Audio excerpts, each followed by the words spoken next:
I think we can start now.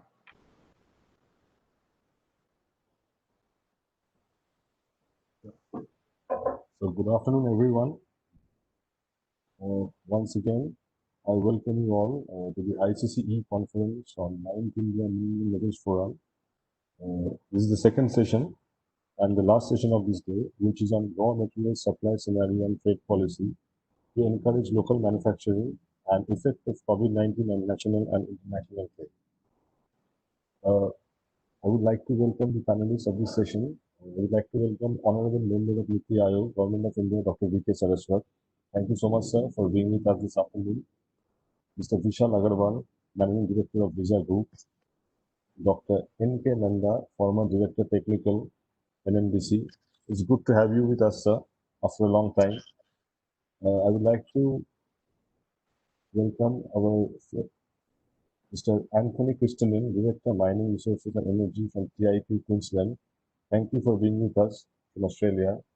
And Mr. Subhrajit Datte, Industry Consultant of Geovia Basalt Systems.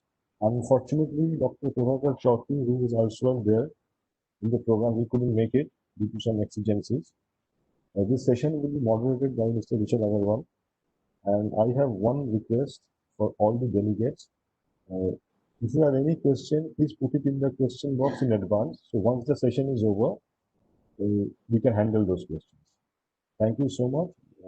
I will request Mr. Agarwal to start the session now. Over to you. Thank you. Thank you, Nilanjan. Thank you, sir. A very good afternoon to all of you. And welcome to the ICC's 9th India Minerals and Metals Forum being held through e-conference. I would like to welcome all the panelists who have kindly agreed to share their views on the topic today.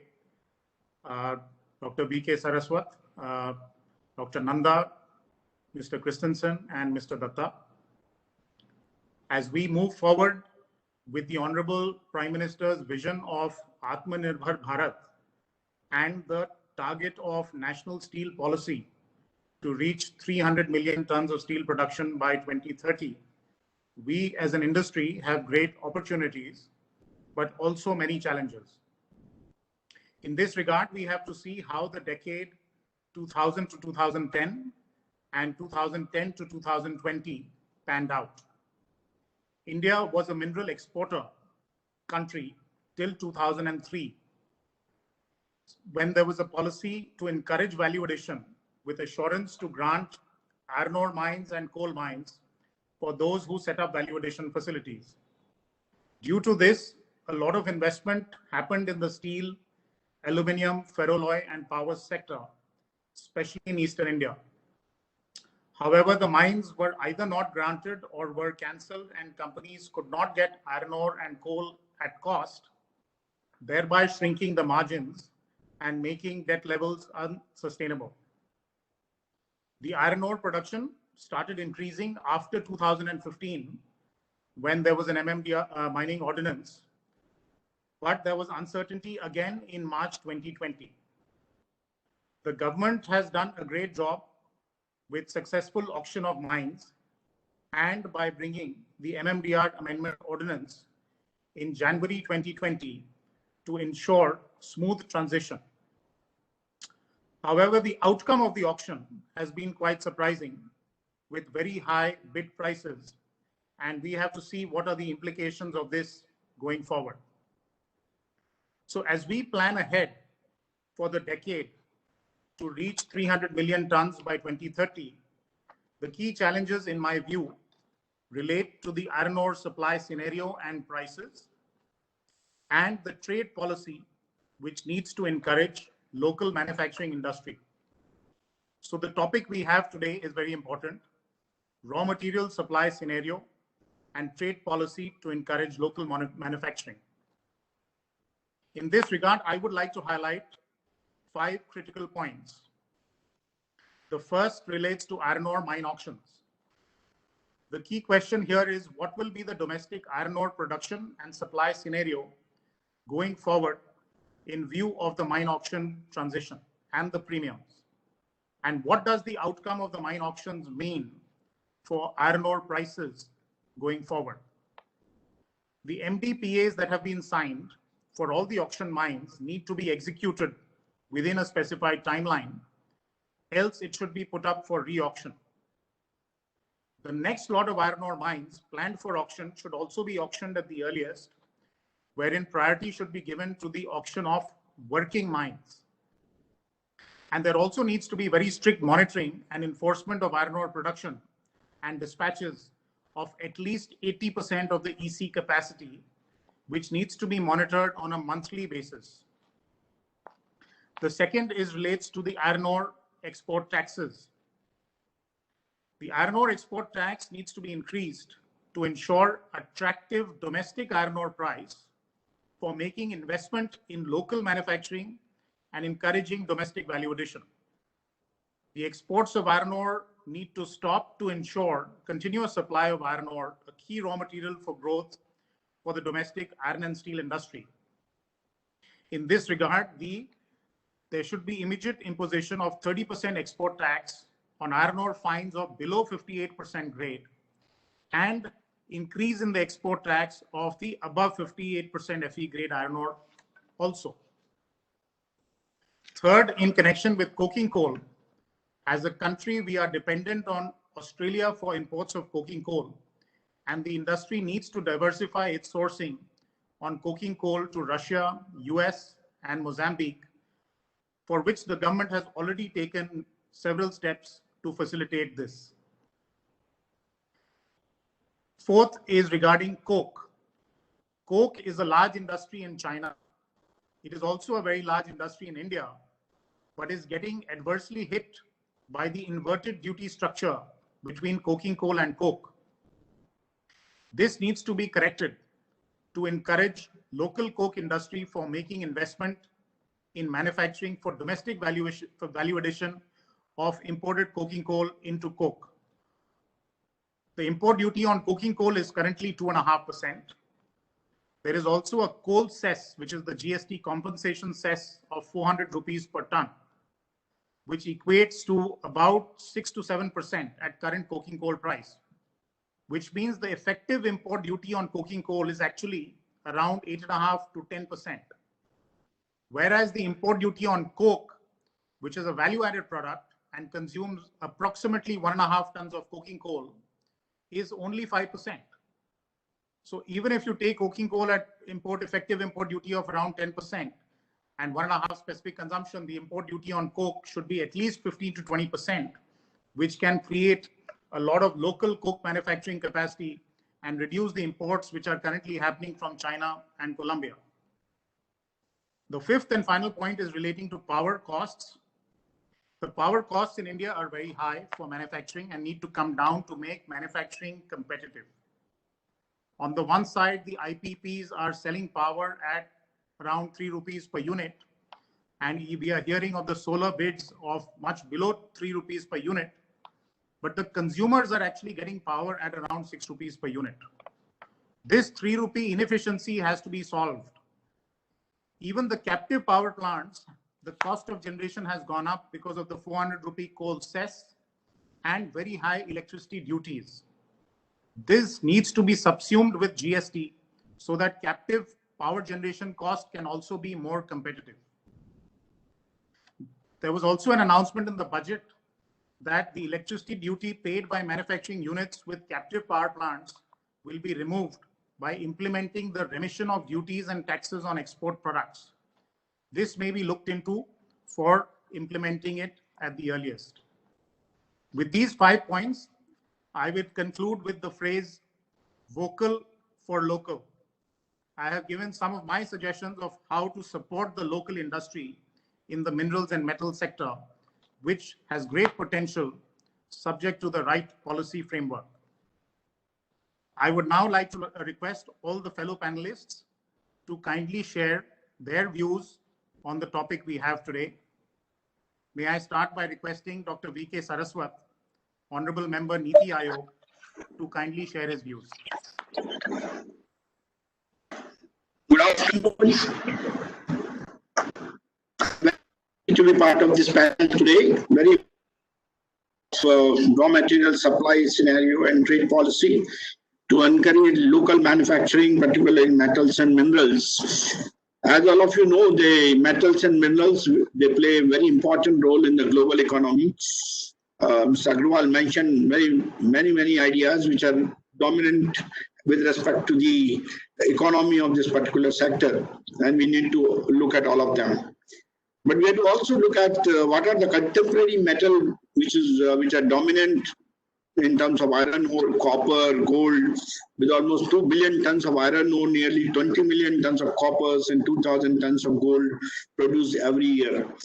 And worldwide, we are transiting now towards clean energy, and electric vehicles will also accelerate the trend, as renewable energy sources require larger amounts of metals than energy production from the fossil fuels. So we need to decarbonize to meet the sustainable development goals. And with over 11% of the global energy consumption coming from the mining, minerals and metals, decarbonization is one of the mining industry's greatest challenges today. We have to look at that. If we take the overall scenario of the iron ore export and production, we all know that right from 2014, when domestic production was almost 129 million tons, we went to 206, and domestic consumption also went from 115 to something like 160. Export has increased, but import also has increased accordingly.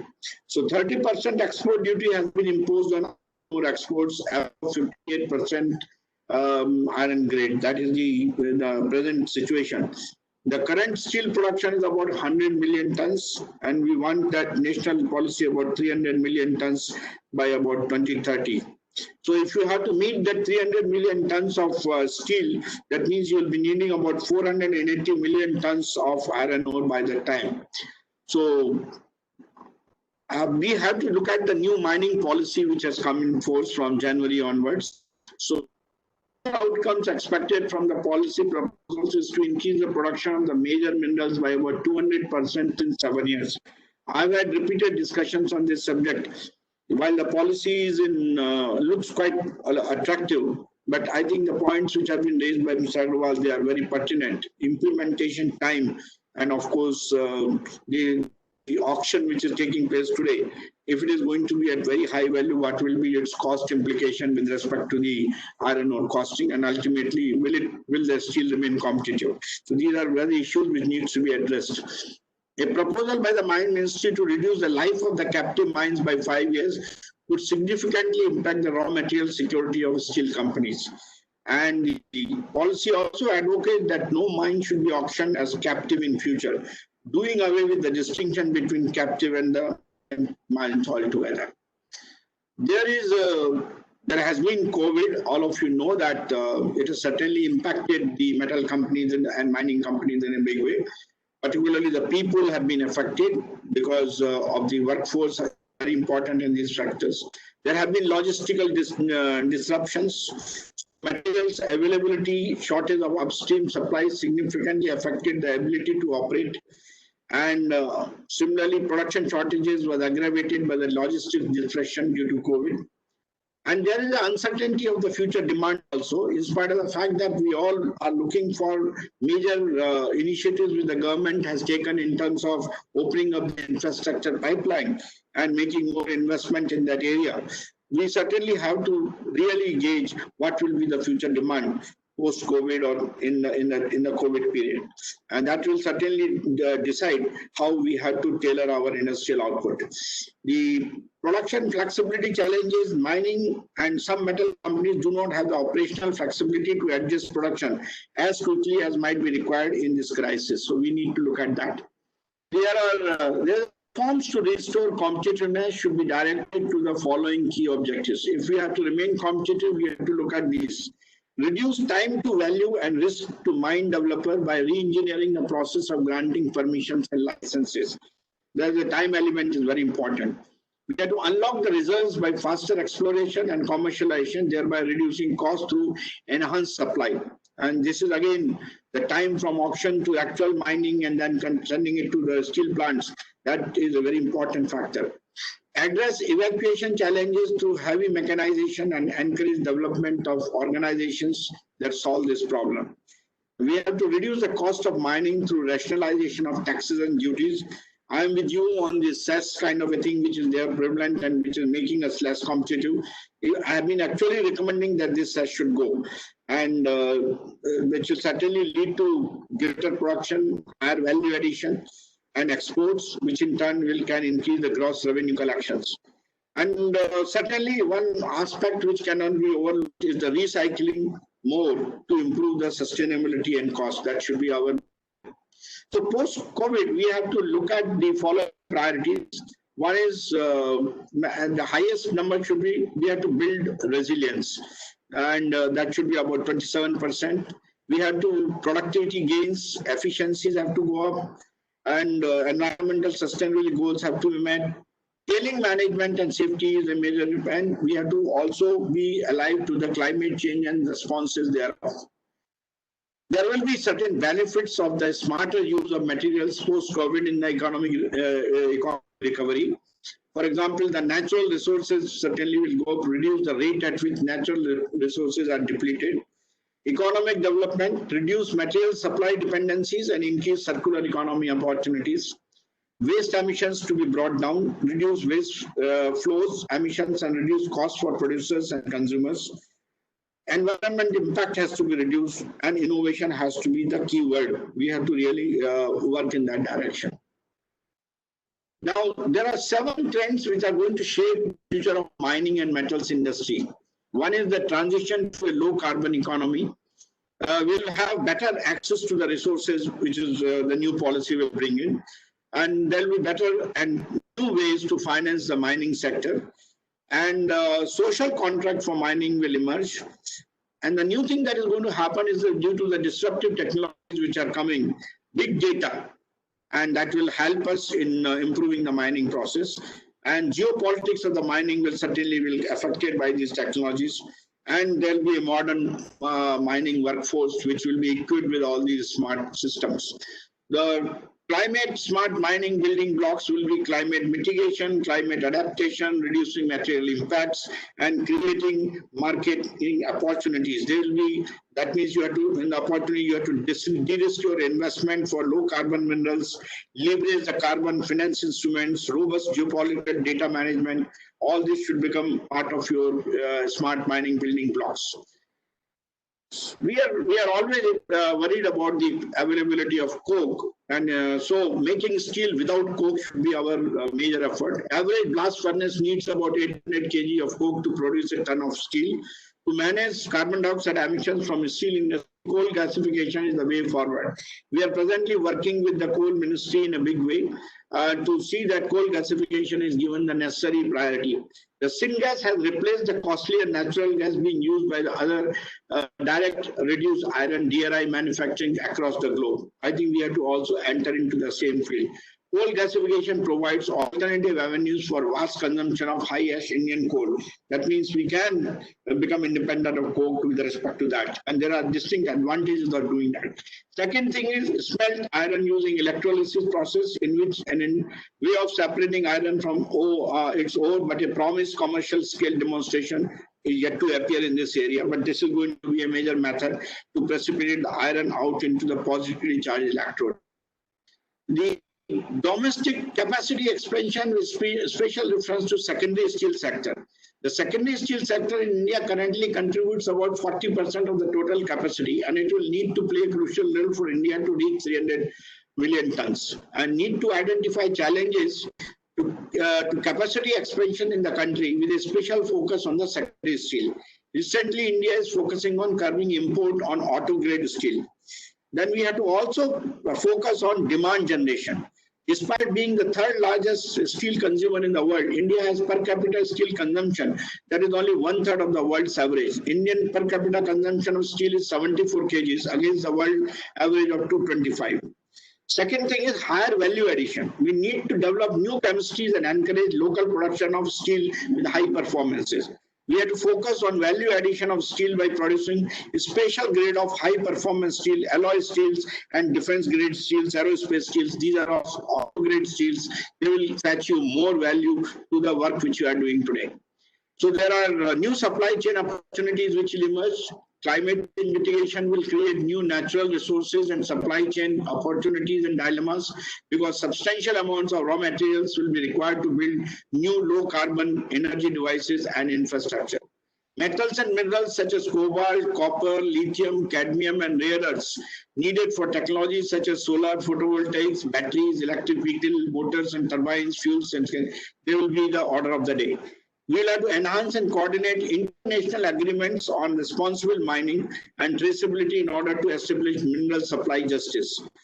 Greatly expand the recycling and reuse of rare minerals to extend the lifetimes of the products and stretch out reserves. That should be our motto. We'll have to stipulate stronger extended producer responsibility for products that use valuable rare materials, and material security of essential minerals and metals to be actively incorporated into formal climate planning, including establishing a list of critical minerals for energy security. Redefining the mining process and new technologies, IoTs and ICTs, 3D imaging, 3D laser scanning, automated teleoperated drilling, all these robotic technologies will certainly form on the smart mining operations, which will again bring higher value and better productivity. So there is a need to focus on exploration activities for iron ore. Iron ore exports industry is standardized industry has already been restricted by imposition of 30% export duty. The needs of steel industry are critical and should be factored in over a long horizon so that the country remains self-reliant for iron ore. The current levels of export, that is 32 million tons per year, will not affect the availability of iron ore for steel majors in the foreseeable future.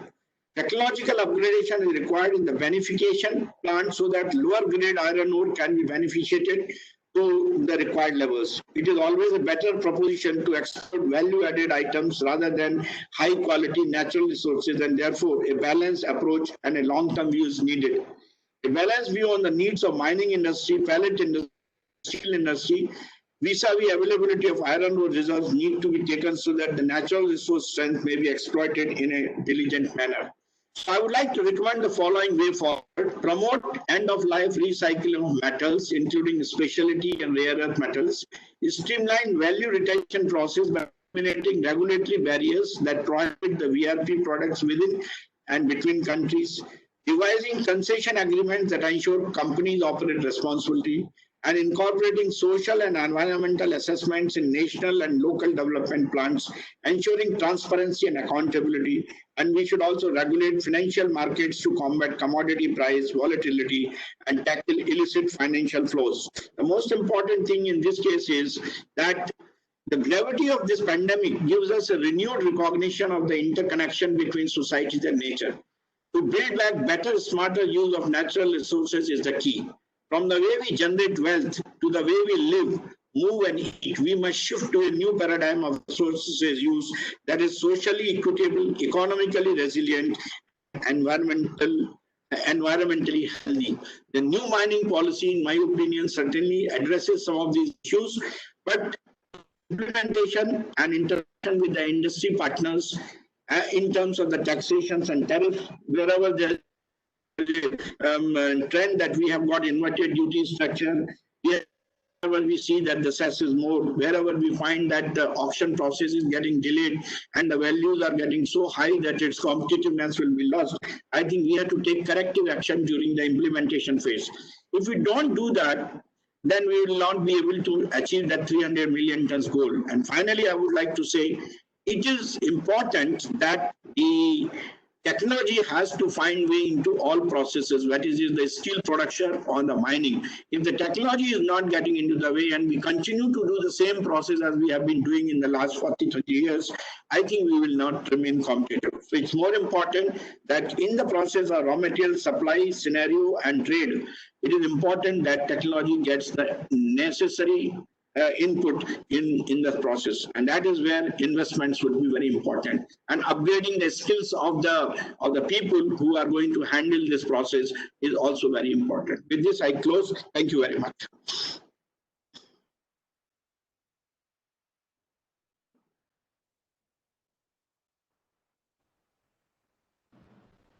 Thank you, Dr. Saraswat. You have covered a very wide range of all the critical issues that are very relevant for the sector today. I'm sorry, for some reason my video is not working, so that is why only the audio is what is working. No problem.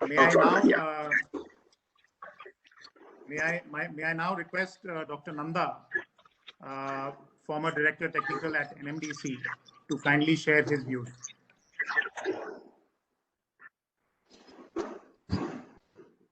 Thank you, Mr. Vishal. I am happy to join the conference. In fact, I wanted to give a presentation, and my respect to Dr. Saraswat, who is also present among us. And actually, I wanted to give a presentation. Can I share my screen? Otherwise, Yes, sir. I was listening to Dr. Yes, sir. I have shared. So kindly show your presentation, sir. Okay. Yeah.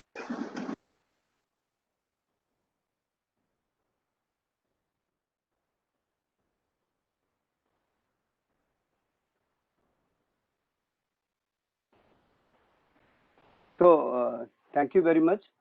Can I see my presentation now? Hello? Yes, sir. You are able to see my presentation? Yes, sir. Yes, sir. You're able to Okay. see. Please carry on. Thank you. So now what Mr. Saraswat was talking about the iron ore scenario, I will be just adding to it. I know that the iron ore sector has gone through a bad phase, but it is picking up very well.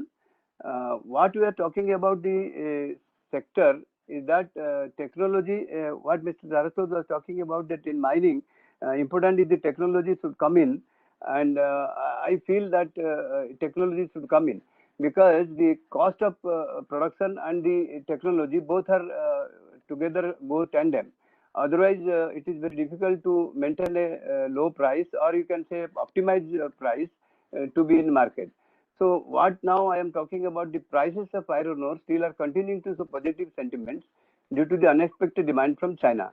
But it will not be there, but we have to optimize our own price.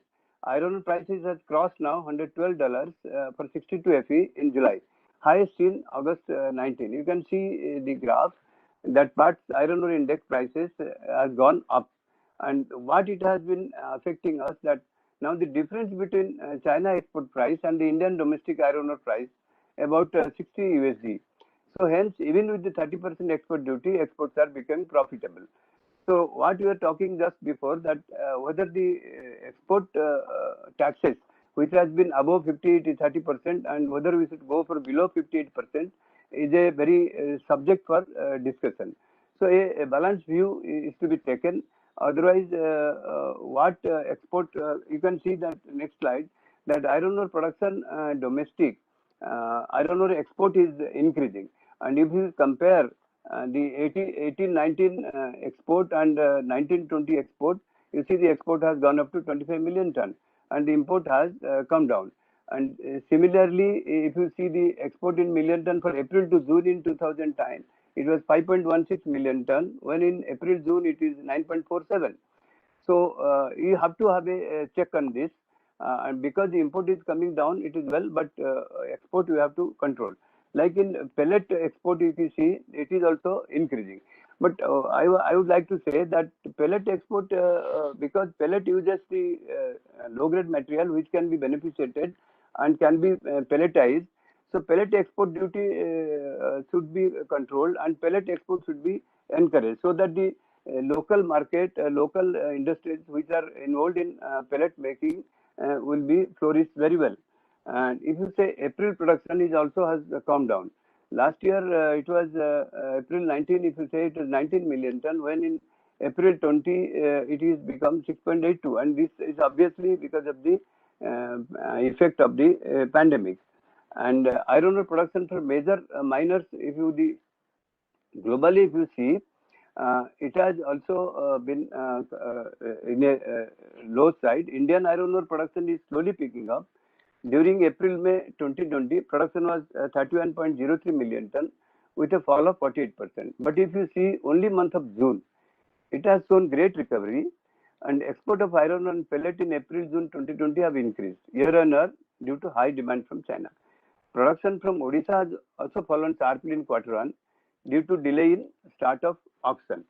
And if you see the domestic iron ore scenario, iron ore production in 1920 is about 225 million ton, with Odisha contributing about 140 million ton.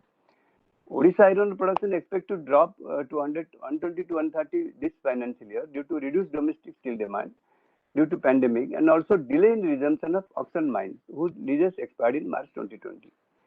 The government of Odisha has auctioned 19 iron ore mines so far in 2020 with capacity of 84 million ton. The outbreak delayed the process of execution in mining leases for approximately 3 months, but finally 13 mining leases have now been executed. That is a great solace, and major companies like JSW Steel, Amins and Sirajuddin, which could have 55% of production capacity of the auction box, has commenced their production. That is a good sign, therefore edging the domestic supply position. In addition to this, approximately 30 million ton stockpile ore is available at the auction mine sites. This needs to be liquidated. And previous mine owners in September 2020, they will be completing this. Also, the deadline is pushed back. JSW Steel started production in 3 of the 4 mines, and Amins also started production in own mine, Thakurani mine. Sirajuddin also started production in their successfully bidded mines. Other successful bidders are yet to resume production. Various lead owners of auction mines continue to sell iron ore from stock produced. Major Odisha miners had 43 million ton stocks before lockdown, so that is being now liquidated. So what you see, global iron ore scenario, in all places the iron ore production has come down. That has actually put pressure on the prices of iron ore. And if you see this, but Indian steel production is also increasing. After a historic low of April 2020, it is expected that production level will touch last year's figure in Q3. Although the production of iron ore has been impacted due to delay in start of auction mines, captive players are slowly increasing their iron ore production to feed their plants. In this scenario, I would like to, I will come back.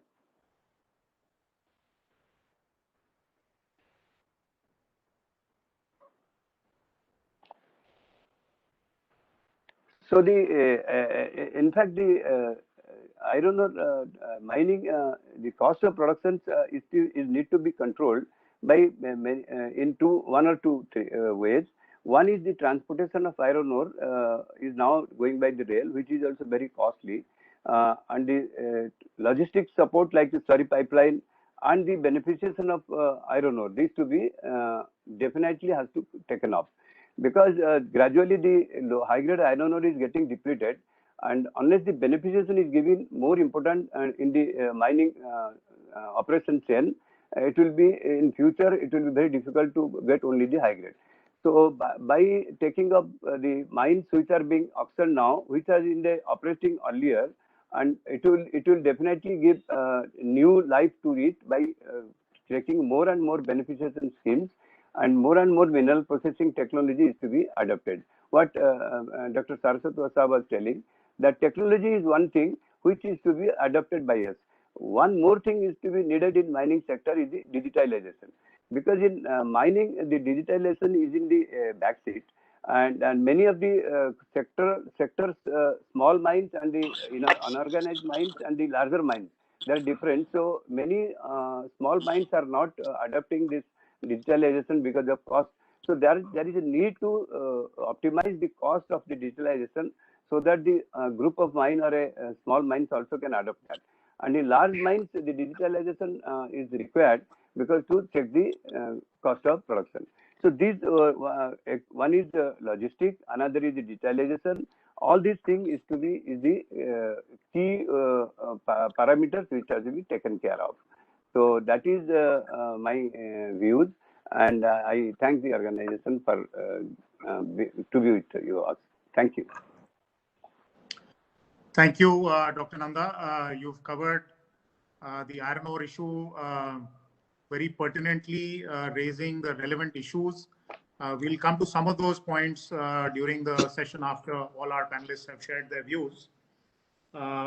May I now request Mr. Anthony Christensen, Director, Mining Resources and Energy from the Queensland Government, to kindly share his views. No worries. Well, good afternoon, everyone. Thank you very much for having me here to present today. Can I share my content? Yes, sir. You can carry on, sir. I have given you this as a presenter, sir. Okay. Have you got my screen there now?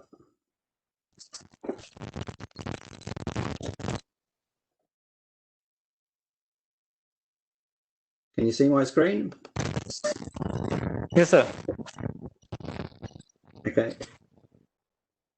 Okay. Today, I'll just talk very briefly about. Not yet, Anthony. I don't think we can see the screen. Oh, you can't see the screen. Okay. Sorry, Debabrata, please share Mr. Christensen's screen. Yeah, I have already shared. But it's not sorry. visible. We can't see. But sir, you please run you click on the share and applications. You have, sir, videos or PPT, sir? Just PowerPoint. Yes, sir. You just I have given you. I have made you the presenter. You just click on the share on the file as a PPT. It will be the visible, sir. Yes, I've done that, and it's saying it's. There's a share option. Yeah. Yeah. So you're a presenter now. Just click on that. Yes, sir. It is. It is now showing, sir. It's coming. Okay. Okay. It's visible now. All right, thank you very much for having me. Today, I'll just talk very briefly about the impact of COVID-19 on the Queensland mining sector and link that to some of the raw material supply scenarios that could be of interest to India and relevance to India.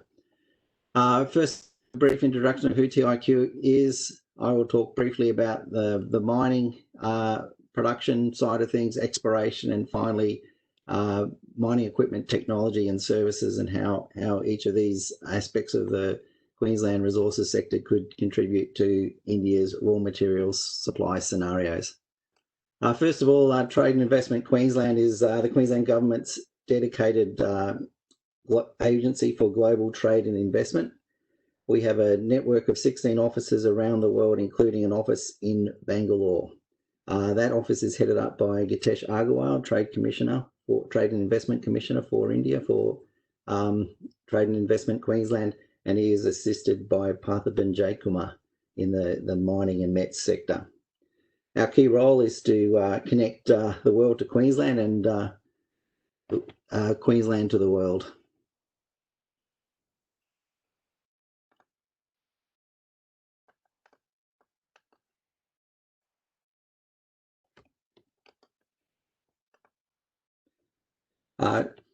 Just to introduce Queensland's mining industry at a glance.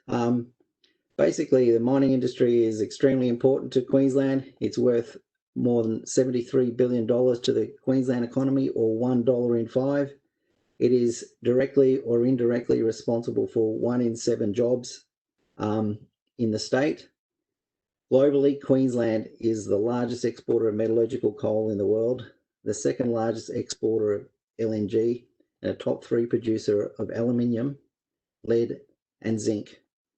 Growing importance is the role of technology minerals. Queensland, whilst it's not a major producer at the moment in all these minerals, does have significant identified and JORC certified resources across a wide variety of metals relevant to the emerging technologies that are going to be relevant for the future.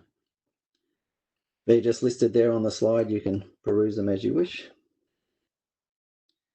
So far as the impacts of COVID-19 are concerned, border controls that have been seen to affect many other industries have affected mining through the prescription or delay of international travel, affecting buyers, investors, and workers. Likewise, impacts on raw materials and equipment, customs clearances, quarantine requirements, decontamination costs have all figured pretty prominently, as have intranational restrictions of the sort of so-called pandemic hotspot control measures to restrict travel as well. Other supply chain disruptions as a result of supplier downturns and the like have caused delays in the supply of processed materials, sub-assembly components, etc. Also, with the interruption, is showing quite a bit of air freight has caused quite a bit of disruption with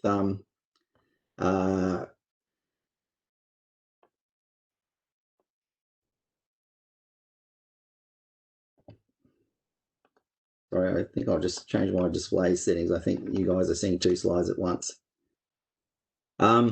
Is that better?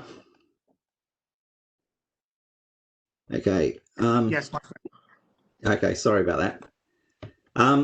Okay, so I guess from those generic sort of impacts, as far as the mining industry is concerned, like in India, it's considered an essential industry. There is a general exemption for mine workers that enables work at mine sites to continue, provided that there's a management plan in place.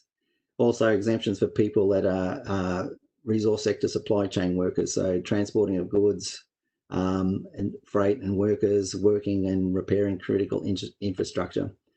I guess one of the major issues that's sort of emerged here in Queensland with a significant non-residential workforce, the fly-in, fly-out workers in the state here. COVID has been more than just an operational issue.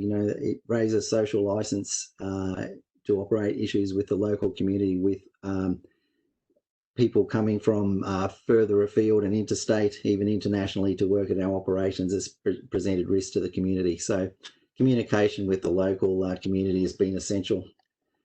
And when it all comes down to it, what has been the upshot of it all? Well, as far as impacts on production are concerned, given the low community infection rates and transmission, coupled with good mine site management practices, there's almost no discernible impact upon production of coal within the state.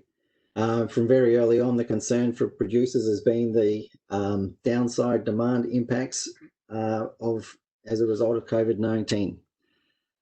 Throughout the state, throughout the year, exports have held up, but particularly in the last quarter, Chinese exports of coking coal to China rose rapidly, and as they did to Korea, but were down significantly to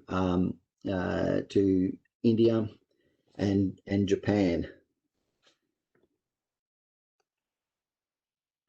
Just to reiterate that from a port perspective, congestion levels at Australian coal ports, East Coast coal ports, remain fairly stable and consistent over the last couple of months, so no concerning trends there. I guess Hope, as an earlier speaker alluded to, a very substantial proportion of India's metallurgical coal is sourced from Australia, approximately 75%, and a significant majority of that comes from Queensland.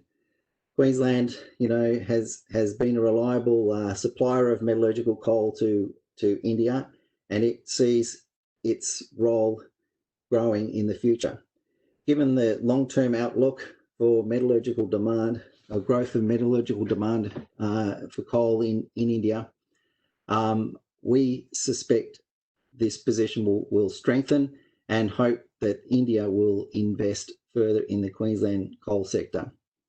Major new developments are online in the coking coal space, such projects as Olive Downs, Winchester South, and Saraji. Many mining leases continue to be granted in Queensland to ensure supply of coal is available to the market. Queensland has granted, under the current government, more than 300 mining leases for coal, amounting to more than 1,700 square kilometres. I was asked to comment briefly on the iron ore side from Australia's perspective. Basically, the story is all about China. Very, very rapid drop-off in demand through January and February. Very rapid escalation up.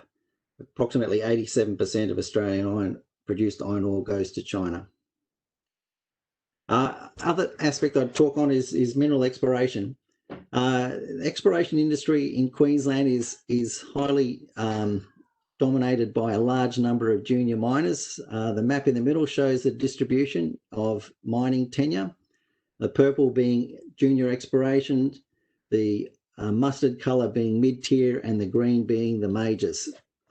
Majors being those companies capitalised above 10 billion, juniors being those under 100 million. How has the exploration sector been affected by COVID? Well, I guess the junior sector has really not just exploration opportunities, but has identified many resources that are at the pre-development phase here. Take out Glencore and South 32. There's more than $30 billion of contained metal in resources, pre-development resources discovered in the Northwest Mineral Province of Queensland. The junior sector, though, has been hurt pretty badly by COVID. 47% of companies have almost entirely ceased their exploration activities. 27% have ceased most of their activity. Only 7% said it's been unchanged. This is survey data from April. Things have improved a little bit with some of the relaxation of domestic travel restrictions here in Australia, but nonetheless, the industry is still hurting. Queensland Government has supported the exploration industry by some relaxation of tenure obligations. However, this doesn't relieve the financial pressures that exploration companies are feeling. The survey asked companies about cash on hand. It seems like over a quarter have less than $1 million cash on hand. 15% have less than $500,000, and over half of the companies surveyed have less than $2 million cash on hand. Without the ability to raise cash, almost 3/4 of the respondents thought their cash reserves would last less than a year. Only 25% of exploration companies consider they have a cash reserve to last beyond a year. Companies which companies, when asked about how or when do they think they'll be able to raise capital, most think it's 12 to 18 months away plus. So I guess the exploration story and potential for supply into India is one of endowment and an exploration sector needing capital. I'd suggest now is a great time to consider investment into Queensland. On the MET side of things, Queensland's mining industry is underpinned by a highly innovative and capable and internationally engaged MET sector. The graph on your screen there shows a Pareto curve of where all Queensland METS companies that TIQ is engaged with are operating or have some interest. India rates quite highly. Collectively, companies sort of tell us that they're following the recent reforms going on in the Indian market, and that's driving an increased interest in the Indian market. Queensland METS companies have been impacted by air freight costs, and these are affecting some companies quite highly. Other anecdotal sort of impacts we're seeing, those companies that are offering remote access, control, and analytics capability are currently highly sought after. Other responses are that they're able to sustain international clients and service them quite adequately. However, new clients are harder to engage. Overall, the Queensland MET sector remains keen to engage internationally and is looking for new ways to do so. It's not just looking towards miners, but commonly for agents, distributors, and channel partners to assist. That's all I have for you today. If you have any questions about how to find out any more about Queensland's mining exploration and METS capabilities, get in touch with myself or Hitesh or Parthiban. Thank you very much.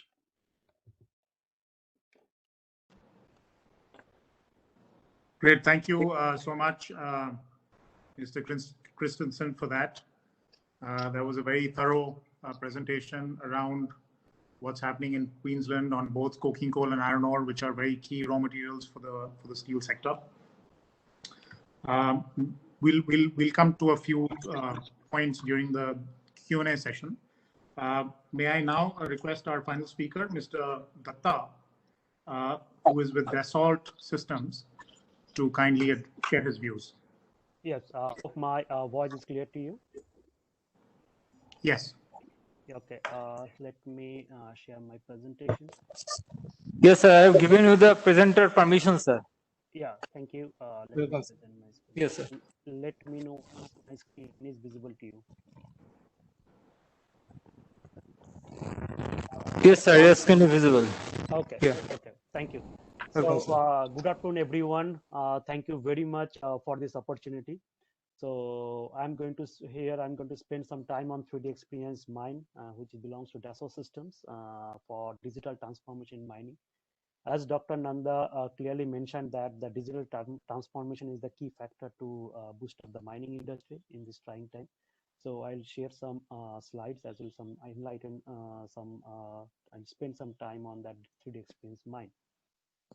Firstly, a brief overview about myself. I'm basically a mining engineer having 13 years experience in the mining industry. Started my professional career with Hindustan Zinc Limited in 2007.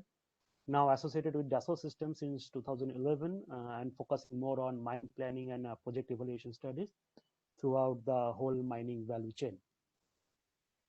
Our company, Dassault Systems, we are the 3D Experience company. This presentation demonstrates what this means to us. So we are a purpose-driven company. Science is our inspiration with driving social progress, exploring the unknown, and making the impossible possible, which remains at the heart of everything we do and what we bring to the world. So being a purpose-driven company also translates into a high level of market confidence and trust. The stability enables a consistent long-term strategy and long-term investment. So now our purpose, Dassault Systems provides business and people with 3D Experience universe to imagine sustainable innovations capable of harmonizing product, nature, and life. So these words, harmonizing product, nature, and life, is how we define sustainable innovation. Now, if you look into our belief, the sense and meaning of innovation have changed. Earlier, the products are not enough for today's consumers who value experience overall else. The focus has shifted into creating holistic experience, which is the sustainable innovation model. So virtual world extends and improves the real world. They make the impossible possible. Shaping the right consumer experience requires the collaboration between all the roles inside and outside a company. Only by connecting all these dots between people, ideas, and data. So it requires a new kind of design, simulation, and collaborative platform. So in this situation, so innovation has allowed these industries leverage the power of digital technologies. So DS is also working with customer for almost 40 years, progressing the digital transformation. So it has been achieved in a number of industries, be it automobile, life science, smart cities, or natural resources, which are having a complex product, complex system, complex buildings, complex environment. So now if you look into the yearly report of ENY for top business risks into mining and metal industry, and if we consider the few of them, so if you look into the digital effectiveness, which is the second one in the top 10 business challenges, so we believe that the real sustainable productivity gains will be realized only when digital initiatives span across the value chain and are truly transformative. Okay, it's not like that whatever we have implemented it should transform your business, it's transform your in what you are doing. So developed best of breed technologies with depth of understanding. We can take some example like machine learning, AI into exploration. Okay, so technologies to develop holistic 3D experience twins offer transparency, and this is what stakeholders are looking for. So if you look another challenges, which is the future of workforce. So disruptive technology is changing the skill mix required. However, there is a limited pool with these skill sets such as data science, analytics, predictive modeling, and many more. Okay, so what the sector need is an agile, resilient, and affordable workforce thriving in an environment of commodity price volatility and digital transformative sector. So in 2011, if you look into the net profit margin of the mining industry's leading companies was approximately around 24%, But 8 years later in 2019, the net profit margin stood at 9%. So you can see that how it has been decreased and reduced by a significant number, because now their profit margin has decreased, and only option is to invest some time on digital transformation. So hence the world mining industry is ready for the next big leap. Okay, from using a point solution to solve a local problem to the concept of digital mining, wherein the entire mining process is digitally mapped and integrated. Okay, so while the industry has this ambition, and few large corporations are already doing and becoming the front runner in this concept with their effective collaboration, asset optimization, and the workforce of the future. So considering the people, planet, and profit. So all things considered, so digital transformation is powerful instrument to address those key, risks. Okay, so it's the only key to the sustainability of mining to enhance the safety, predictability, and productivity. So Dassault Systems technologies and experience place us in a uniquely position to fill all the gaps and help the world mining industry on its journey to the future. So the 3D Experience platform plays a crucial role of bringing all it together into a one cohesive unit to make the technology relevant and meaningful for the industry. So if you look into that pyramid of digital transformation, so first we should have a stability. So get into the foundations right. Okay, so what we can do, we can measure and provide visibility to the areas of improvement. Next is the excellence, where we can find processes to transform, implement the changes, and reinforce the as a standard practice and replicate across the business. So once you have the stabilized and excellent system in place, then you can go for the agility. So where we can achieve the ultimate goal with a newly digital business. Okay, so you will be able to react quickly to the new changes in the business environment. Okay, so based on this prism view of digital transformation, so we have three questions. Okay, why it is needed, okay, and what it is ultimately delivering, and how it can be done or implemented. So so there is a little bit difference between digitalization and digital transformation. Okay, so digitalization is vertically focused, whereas the digital transformation is transversal focus. Okay, so digital transformation is not just a digitalization of the existing process, but the digital transformation is about transforming the processes thanks to digital technologies. So even the digital transformation, it is not just an IT project. Okay, so digital transformation is a mindset of the change process, change across the enterprise. Okay, and it is also not an whatever you have done for the digitally transformed, it is not an end in itself. Okay, so it's a catalyst for business transformation with measurable outputs. So whatever KPIs you have set, it should be quantitative and qualitative output should be there, and it can be measurable.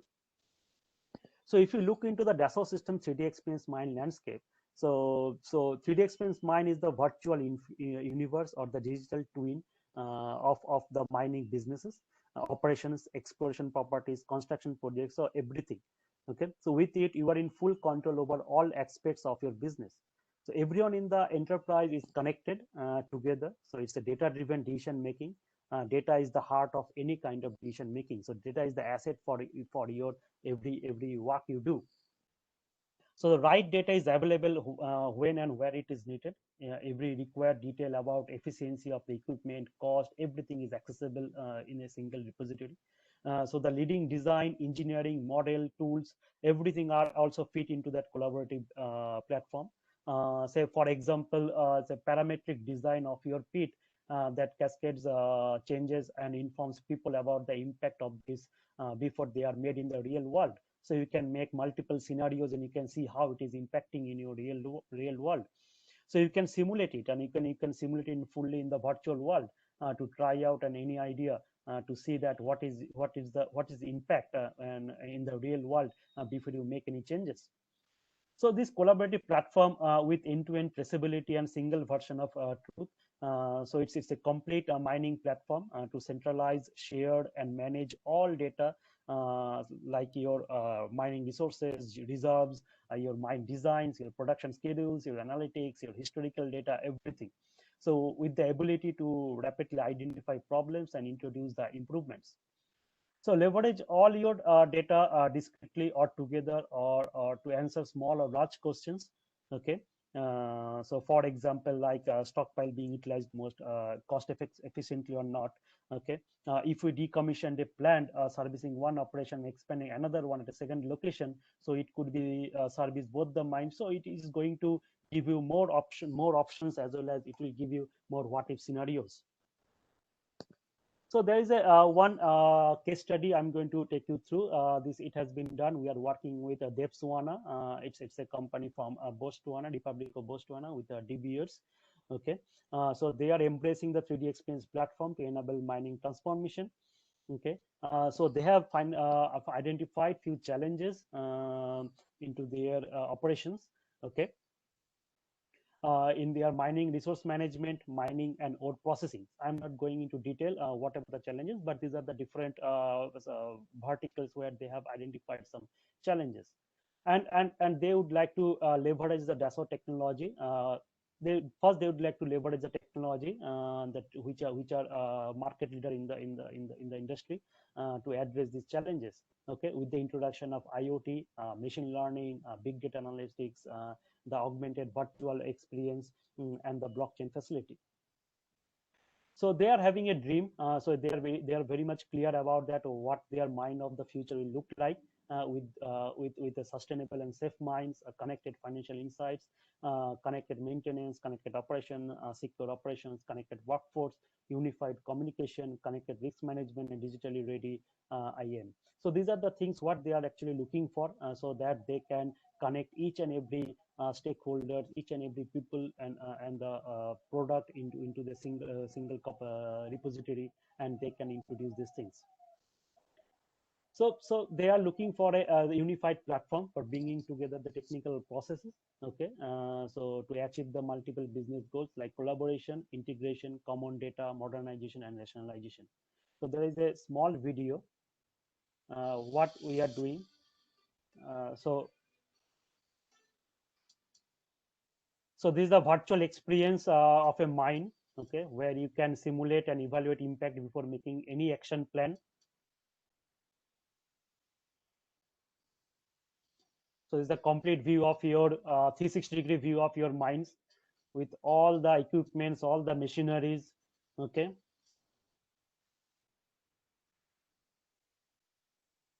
So it's an integrated 3D model of real-world mining environments.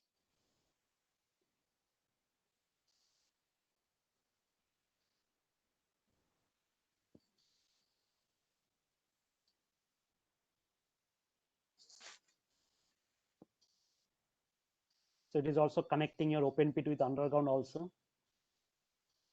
So you can check the EHS, as well as you can visualize your each and every activity in the underground. So it's a complete digital twin experience, virtual, augmented reality.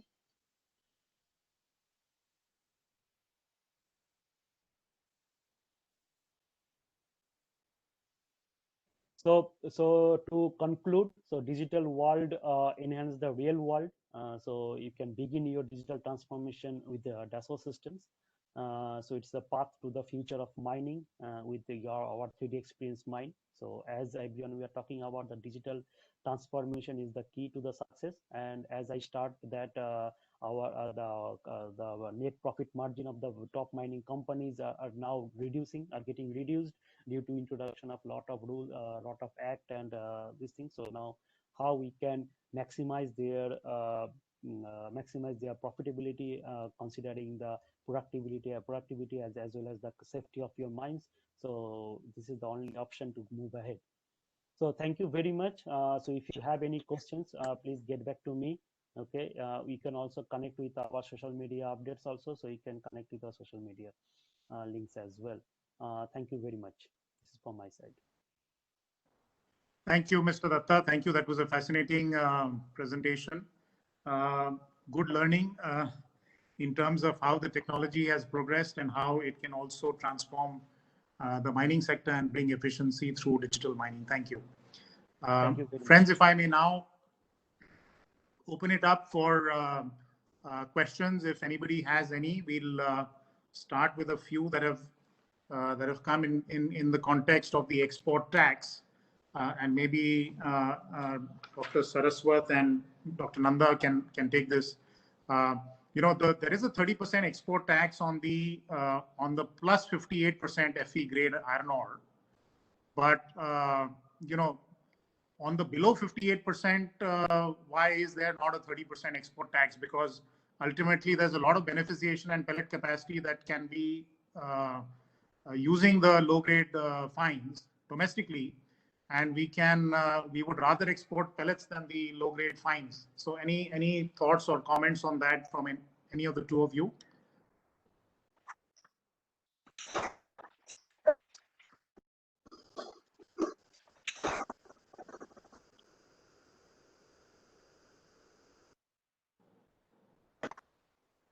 Hello. Dr. Saraswat, maybe if you can.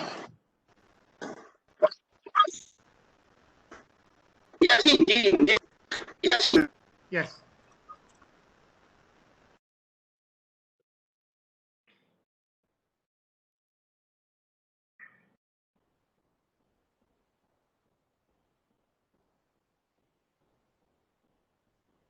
Hello. Sorry, the signal is a bit bad. Bit patchy, sir.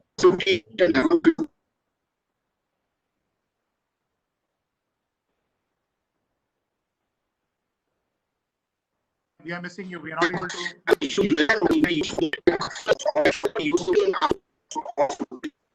Yeah. Am I audible now?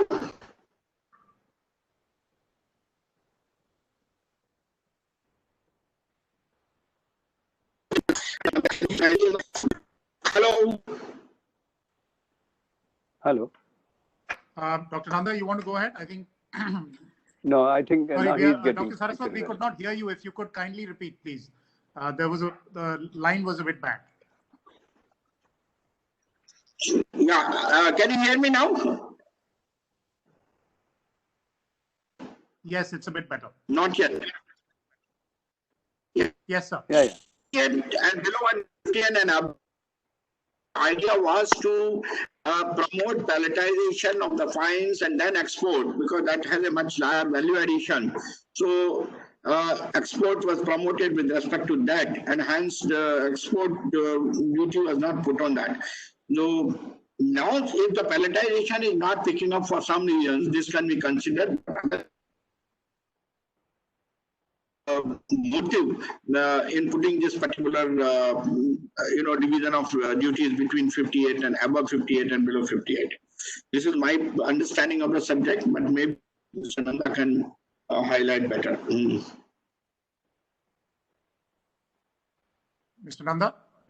Yeah, I also of the view that the 30 tax, any export tax below 58% would be a little benefit, because the local industry which are making pelletization in India, the pelletization capacity has also increased. And if the lot of material is available here in India, this particular industry will grow. So I would like to say that we may not put any export tax below 58%, but above 58%, 30% can continue, so that there will be restriction in the high grade export. One more thing, that because the prices of international prices are going up now, people are getting much more opportunity to export. That needs to be little debated. What during for a particular period, what we should do exactly. Otherwise, mineral beneficiation can be upgraded in India only when the fines are low grade fines are available with us in at a cheaper price. I agree. I think if I may just add, if the export tax of 30% on the below 58% will improve the viability of the beneficiation and pellet plants, because many of these plants are not running, The capacity utilization is very low.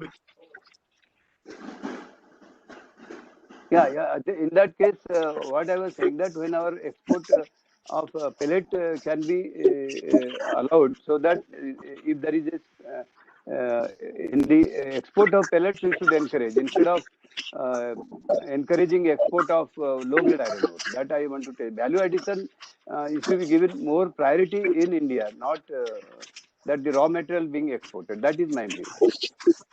I endorse the same view. I exactly say the same thing. That pellet should be exported, and hence there should be an incentive for exporting pellets and not the fines. Correct. That is my view, because the pellet industry can grow in India itself. And much more that the pelletization can also be in different places through a cluster of slurry pipelines instead of in one place. We can have a larger pellet plants, and we can have 10 low-grade mines, so that even the logistic can also be optimized. Yes, thank you. Sorry. On the Dr. Saraswat, you mentioned on the iron ore production, as we move to 300 million tons of steel, we would need about 500 million tons of iron ore. So, I think the key challenge for us is the current financial year, because what has happened is during the transition period, the previous lessee is going to get out of the mine by end of September, whereas the existing new bidder sometime in July, August, September. So we have lost almost 6 million tons of production. So is the government thinking of any steps or working with the state government to try and make sure that the current financial year, which is really the period from now till 31st of March, where we feel that there will be an acute shortage because of the this transition, is there any thought processes of how to resolve this? So you're on mute. If you could kindly unmute. The issue has been raised with the NITI Aayog and also with the Ministry of Mines. What is being thought of is that during this transition, from now till about next year middle, there's a requirement that the state government should be asked to release as early as possible whatever embargoes they have put in stop, particularly Odisha, where there has been a lot of blockade of mining operations. Though it has to be enhanced, and hence the release of iron ore should be done for the steel industry as early as possible. That is what the NITI Aayog is trying to give guidance to the various states through the Ministry of Mines. That is what is going to happen, because that's the only way we can overcome this problem, because the new mines will take time to start producing, and the old mines only will have to meet the requirement of the transition. So just one suggestion here, because many of the mines that are for captive mines, that is for steel companies who have bid for the mines, they are having an incentive to go out and increase the mining, because they need it for their own requirement. But many of the merchant mines, because the rates are above 100%, there is no incentive for them to actually do the mining and have any margin. So if there is a close monitoring, which should be done on a monthly basis with the state government, that 80% of the EC capacity, that much of mining is done, then there will be sufficient local availability of iron ore, because we are starting to see some shortage in the iron ore availability in the last week. This suggestion has come, and we are working on it at the moment. Right, sir. If I may, the coking coal side, Australia has been a very key supplier, but one of the concerns has been the weather disruptions, and there is also a lot of talk which is going on the Australia-China trade war. I don't know if you have any thoughts or comments on that. Sorry, it's a very bad line. Could you repeat the question? Sorry, just 2 points. India is dependent on Australia for coking coal, but there are times when there are weather disruptions in Australia, and there has been a lot of volatility in coking coal price. So any thoughts or comments on that? And second, Australia is also exporting a lot of volume into China, and recently there has been some Australia-China geopolitical trade tensions. So any thoughts on that? I'll take the second question first. Yes, it's true to say there's really been an uptick in the purchasing of Queensland coking coal into China. I'm not sure that can be sustained because a lot of the, my understanding is a lot of the import quotas that are available to Chinese buyers have been exhausted. So I'm not sure that will be sustained. As far as the trade tensions are concerned, Australian coking coal producers really want to be able to do business and want to keep the geopolitics out of their business to the extent they can. They want want buyers who can perform, and as do the purchasers. They want producers who can perform. As far as the weather is concerned in Queensland, I know that the ports put a lot of time and money into planning and recovering from weather-induced delays. Weather it's a major consideration at all the ports, as it is along the entire supply chain.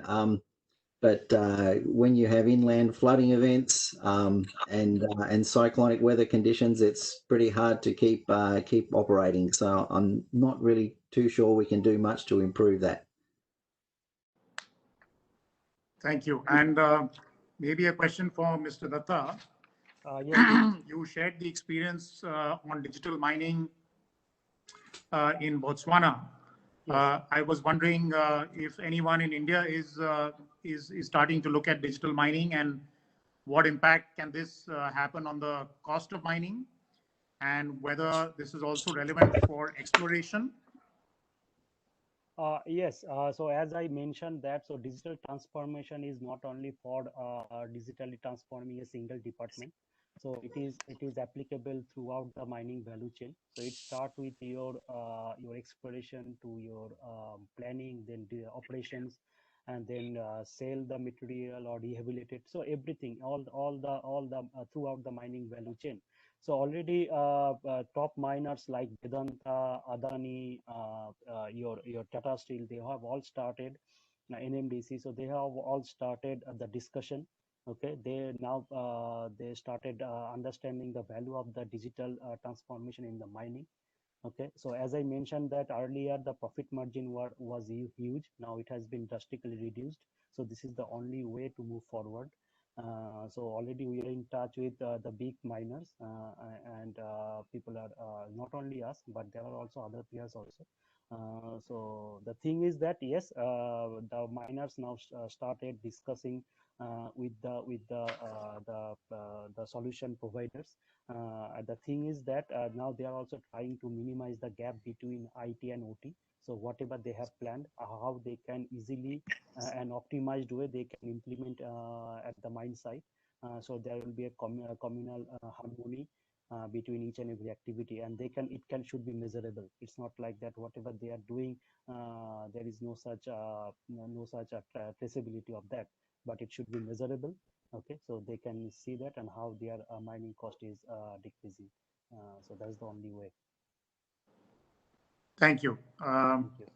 If I may just quickly cover one point which was mentioned on the logistics. Again, to Dr. Nanda and Dr. Saraswat, if you can share your thoughts as to what evacuation infrastructure apart from pipelines for instance, mechanized conveyor belts, or any other ways of reducing, because in India we still have a lot of transportation which is happening by road, and the road freights in some of these mining belts are controlled by associations with very high freight rates. So what are the other ways we can bring this down? So if there are any thoughts on that further?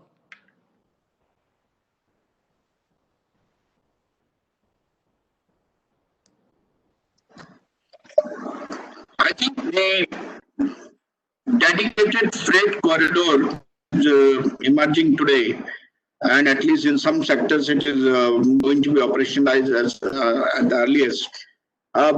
Should be one of our primary focus, and we should make sure that on a long-term basis for the transportation of iron ore and even coal for that matter, there should be a specific rates fixed for that.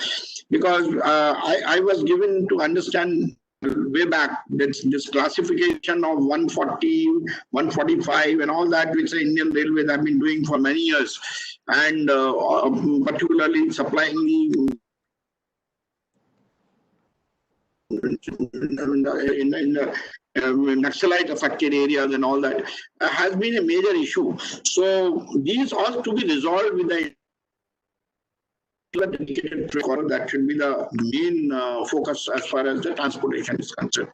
Other means of transportation, they can be only local. Mine area and like that, where even today we are resorting to a lot of road transportation. We can mechanize it with the help of conveyors and belts and things like that, which should be an overall part of the process of improving the efficiency in the mining sector per se. And that is where I have been talking about technology will have to play a major role.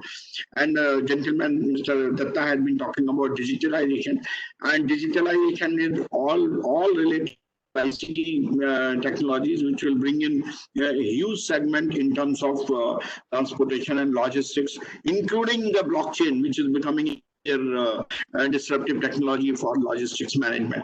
So I think all this, if you bring in together, it will make the impact on the cost of and bring in more efficiencies.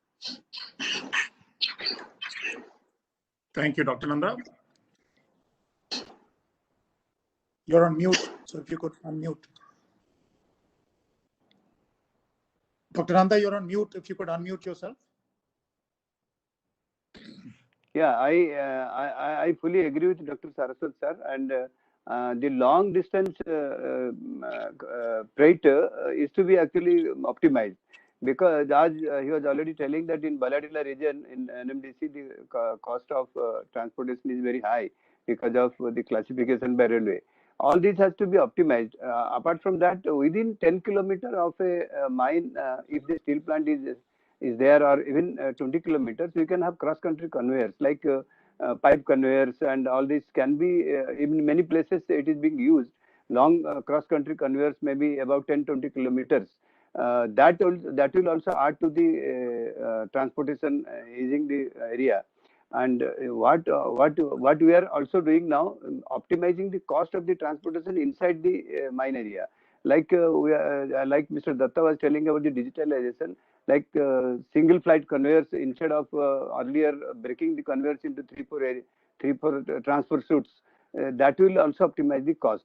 So this, once you get into the technology part of it, and also the digitalization joining together, and we have long conveyors, single flight conveyors with vertical and horizontal curves, that will enhance it will reduce the cost of transportation, and it can optimize the iron ore production. In fact, that has to come very early. In very selected mines, they are using it, but not it's not becoming very common in all mines. I want to add here in Saraswat again, that particularly the transportation of fines for the pellet industry, I think it should be ensured that the pelletization industry is located as close as possible to the mine head, so that the transportation costs can be minimized, and that will also relieve the pollution problems to the transportation of fines and so on. So scheduled by the industry also to closely locate the secondary industry like pelletization on the mine heads. That will certainly improve the efficiency and the cost. In fact, I want to tell one thing here. This slurry transportation is not very costly. It can go about 300 to 400 kilometers very well. What exactly Mr. Vishal has told earlier, that you please keep about slurry pipeline. That is why I didn't tell any slurry pipeline, because already we are making slurry pipelines more than 350 kilometers, which will cost about 150 to 200 rupees per ton. So, because the low-grade iron ore is to be beneficiated, and it has to be again pelletized, agglomerated and pelletized, so it can go to any distance. So, what I was proposing earlier, that if there are 10 small mines which are of low grade, and during this time when there will be auction, already operated mines, there will be a lot of low-grade iron ore also. That can be cluster of mines can come to one slurry pellet plant, which can be owned by someone else, and the mines can connect it to that through cluster of slurry pipelines, and when one place pellet can be produced and can be transported, that can be easier, because that is my view. Okay. So if I may just raise one point, which is regarding creating a level playing field, because one of the issues that the sector has been facing is that we have different companies at different enjoying different benefits, and there is no level playing field, because now there are certain mines which are not in auction on the auction premium. There are some mines which have the benefit of the auction premium. So how is the government thinking about this, on the way forward? How to create a level playing field in the sector? Dr. Saraswat, if this distinction between the distinction between this kind of mines should go with the new mining. I think this will not remain anymore. Yes, in the past there captive mines, there are dedicated mines, and then merchant mines separately. So all this has to go, because the new mining policy which Niti Aayog worked along with the Ministry of Mining in a big way would like to bring level playing field so that mines are available for anybody and everybody in the private sector. There should not be any such distinction. If that is still going to happen, then we'll have to look for it and try to find ways and means to mitigate it. As far as Niti Aayog is concerned, we would not like to continue with this kind of a process of any restriction, and ensure that level playing field is provided to all. So, yeah, if there is such issue which is still pending, we will certainly look into it.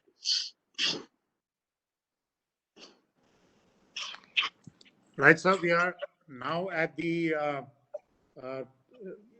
close of the session. Mr. Agarwal, actually, there is a question. One question has already been put forward on the screen, which Dr. Nanda has already answered online. There's one more question from Mr. Amit Banerjee. Due to some technical issue, he has WhatsApped it to us.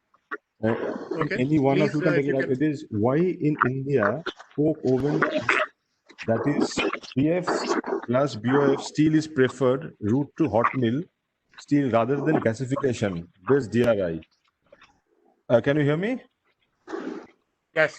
Via EAF, for India, DRI based on gasification is preferred option because all raw materials are indigenously available and the coal price is totally in our control. Second, vast experience in DRI and EAF. And third, JSPL and JSW also have large experience in similar route. This is being shot by Mr. Amit Banerjee. Can any of the panelists, I would request any of the panelists to take it up? So I can maybe comment on that. Oh, sure. That would be great. I think the coal policy has seen a lot of changes. So a lot of investment that happened between 2004 and 2012 was based on the captive coal mines. So some gasification technologies were set up by companies like JSPL. And the benefit of the gasification and the price of the gas was coming if you had the captive coal mine. And as you know, in 2015, all the coal blocks were cancelled, And unless the new coal mines are auctioned, and one knows what is the auction premium, one is not able to figure out what will be the cost of gas. And as the new mines of coal now start to get auctioned, people will start to look at the coal gasification technology again. As far as coke making and blast furnace route is there, I think that will be here to stay. Perhaps we will see a shift of the induction furnace technologies, because induction furnace is still not a very prominent technology in anywhere in the world. So we will see a shift to more of the DRI and electric furnaces, which will replace the induction furnaces over a period of time. But that's just some thoughts. Maybe Mr. Nanda or Dr. Saraswat, you can maybe add to that.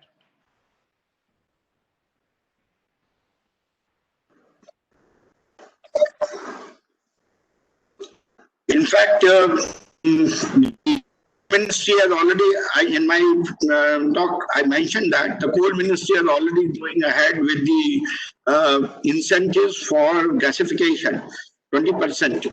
So that 20% will certainly promote more and more usage of gas for the DRI process, and that will certainly be the order of the day with the new mines which are going to be auctioned today. So anybody who is going to be in the gasification route will certainly would be benefited.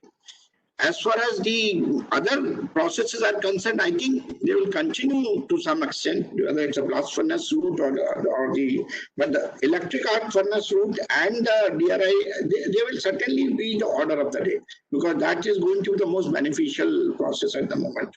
So I don't see any problem in switching over to the gasification process, and that will certainly reduce the requirement of coking coal. Dr. Nanda, you have anything to add to that? Okay. Thank you very much. Nothing to So add. I would like to just once again thank all the panelists. We had some excellent presentations. Dr. Saraswat, you covered a very wide variety of issues, including the emerging trends for which we need to prepare as an industry. Thank you, Dr. Nanda, for raising very pertinent issues on the iron ore, Mr. Christensen on the coking coal side, and Mr. Datta on various emerging mining digital technologies. Thank you, everyone. Thank you for all those who participated. I apologize for certain technical glitches, but we could have 5 people from 5 different cities join this from different parts of the world. So thank you to all my panelists once again. Thank you. Thank you. Before we end, I would like to thank all the eminent dignitaries and speakers and Mr. Agarwal for conducting the session so well. I request all the participants to join again tomorrow at 11 a.m. Thank you so much, everyone.